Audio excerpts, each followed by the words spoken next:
Hi, my name is Ashley Adamson, and today we are talking about anal sex. Yeah, it's kind of like it's a unique concept for trans women, I think, because it's not exactly anal sex for men and it's not exactly anal sex for women. So I thought this might be valuable for you to talk about my experience, the pluses and minuses of the anal sex experience, and some tips on how to work it if you haven't done it before. By the way, if you are recently transitioning or looking to embrace your femininity, I have some programs up on my website which you can check out. And if you buy it, it supports me, a trans business, trans-owned business that helps trans people. And if you also want to support me on Patreon, thank you for doing that. I so appreciate it. So with anal sex, where do I start? I'll start with, what do you do? Like, how does it work out? Like, if you are someone who has not done anal sex prior, like I was not a gay man, I was a straight man. And then moving over to being a bottom is kind of like a whole new experience. It was super validating, as I talk about my other video where I changed sexualities, because by being a bottom, it feels validating. It feels like I'm giving up to releasing and letting go. And that's a huge part of anal sex, because you really do have to let go. You have to kind of let go of your control, because if you try to control, your anus is going to be all tight and it's not going to feel as good. Or maybe, you like it a little tight. But I mean, you don't want it to be that kind of tight. I've had it where my anus contracted and it kind of tore my anus a bit in the middle of sex, which was kind of messed up, you stop sex and then that's over. So you really kind of want to take care of how you go about and do this. I think the big thing for me coming into anal sex was, wait, so I have to do anal sex? That's like my only possibility of receiving, is basically doing oral or anal sex because I don't have a vagina. Like, this is kind of a problem when you don't have a vagina. Like, you don't have the vagina option. It's anal or it's oral, and that's it. And anal for women is just as like potentially painful and something that you need to really kind of ease into. And with HRT, your prostate shrinks, so you don't get the same kind of pleasure as a gay man might, because the size of the prostate, which is inside your anus, is not going to get stimulated in the same way. But with all that said, my experience of anal sex has grown a lot, and I've learned a lot of how to really turn what was initially a very uncomfortable experience into, I'd say, a pleasurable experience, and sometimes intensely pleasurable experience. But most of the time, it's kind of like I'm continuing to work with feeling a little bit of discomfort and also feeling a bit of pleasure. The most interesting thing I'd have to say about that is probably that the pleasure is less the physical sensation and more of the energetic and the feeling. When someone is ramming me and really just going for it, like, when was it? Was it just a few days ago? It was on Sunday. I had sex. It's been a while. I probably said this in some of my earlier videos that I've been really horny, and I finally had some sex. And he really went for it. And he had he was very large and very long and pushed deep inside me to the point where I could feel a little bit of discomfort, like sharp discomfort. In anal sex, it's kind of like you go as far as your body is comfortable.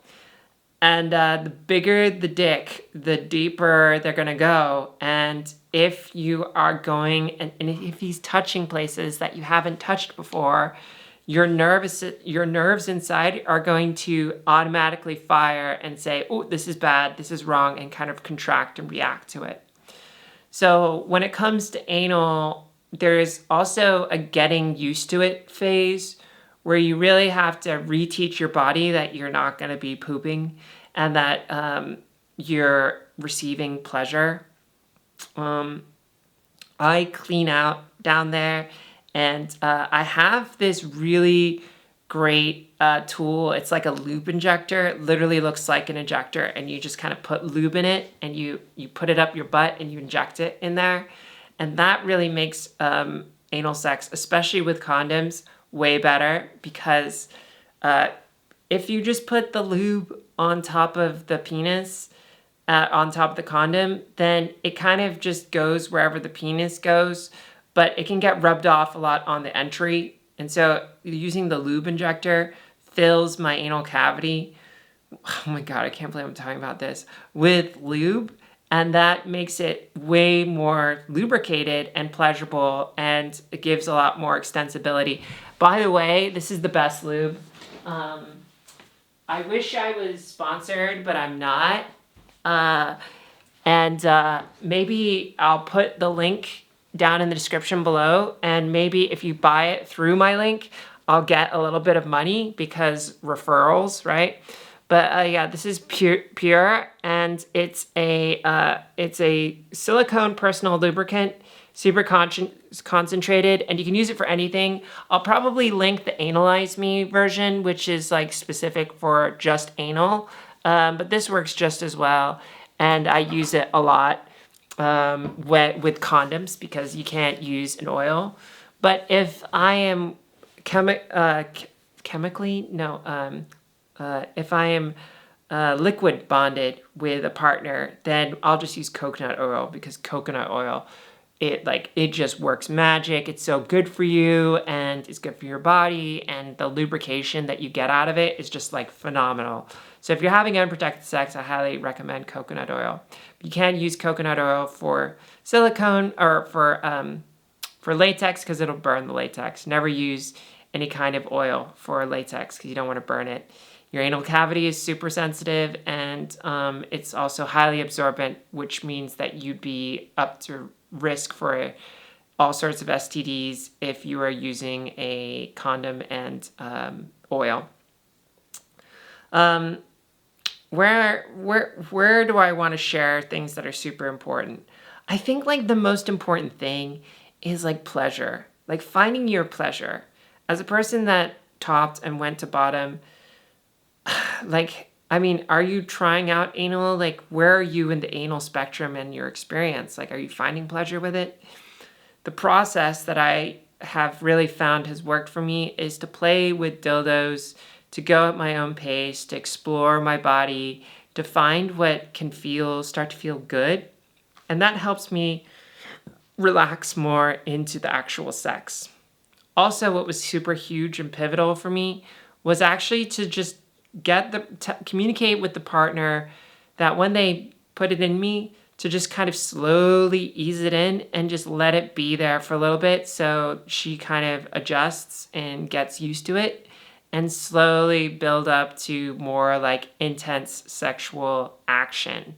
That has helped a lot, because if you come in too fast and you just kind of stick it in there, the body can have all sorts of violent reactions, and it doesn't work like a vagina. It just doesn't. So, yeah, like that's something super important. The other thing is I do douche, but I don't douche regularly. I just douche when I think it's a good time, and I don't do exhaustive douching, mostly because I don't want to clean out my gut biome.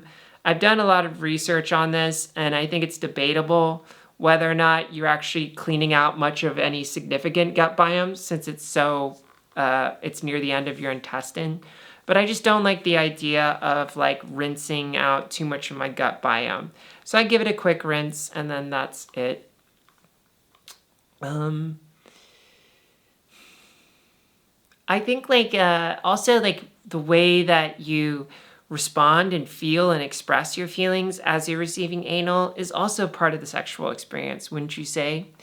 And when, I mean, sometimes, like, I am in control of the sounds that I make up to a point. when he's going in there super deep or super hard, I just start making noises and I start to squeak sometimes, to be honest. And it's super hard when he takes charge.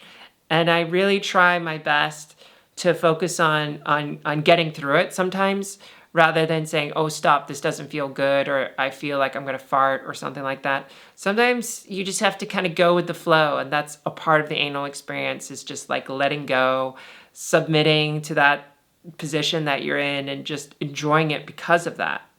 And I think that's kind of the greater pleasure that I've found with anal sex. I don't know about you, but I think the greater pleasure of anal sex has not been the anal sex itself. It's been the letting go, letting someone else take charge, letting someone else lead, and feeling like I am the one who is now like opening and kind of giving myself to someone who is now having pleasure. I'm like a total sub and a bottom in that way.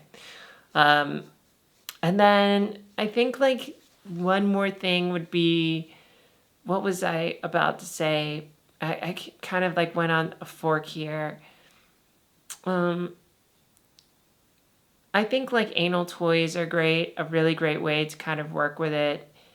Yeah, I mean, like there's the whole process of getting ready, which you can find anywhere. It's like fingering, going slow, and then kind of progressing. Um, I think like I'm not by any chance a professional anal receiver, and any like I feel like there's people who are way better at it because they train and they exercise, and that's definitely something you can benefit from in training. But my approach has been to actually allow my partner to experience the evolving process that my body has with them, because I think that's special. I think it's special for your partner to see where your limits are when you start, and how your limits progress and change and shapeshift as you adjust and become more acclimated, and you can feel like you've done that together. Doesn't that feel more special and intimate? I think it does. And I think that like just trying to be the perfect anal bottom is not really as rewarding as having that experience unfold together. Oh yeah, one last tip. Chastity cages. I have experimented with chastity cages, and those have really actually helped show my body how to have more pleasure with anal. Because when you're having sex and you have potentially front pleasure and back pleasure, your body kind of gets wrapped up on where to find pleasure. And when I get aroused and I start playing with myself in the front, my body can lose track of the pleasure that's happening in the back. But when I put myself in a cage, that's the only way that I can receive pleasure. And that's hot and that's a cool idea, but actually it creates a lot more pleasure. I notice my brain and my body and the nerves start to focus a lot more pleasure in receiving. And I found a lot of new growth and development there by just doing that. So this is a little bit of a longer video. Thanks for watching. Thank you to my Patreon supporters out there for supporting me and making these videos. And if you want, you can check out my Embracing Femininity program, as well as my book, if you also want to support me in that way. And I'll see you in another episode. Bye.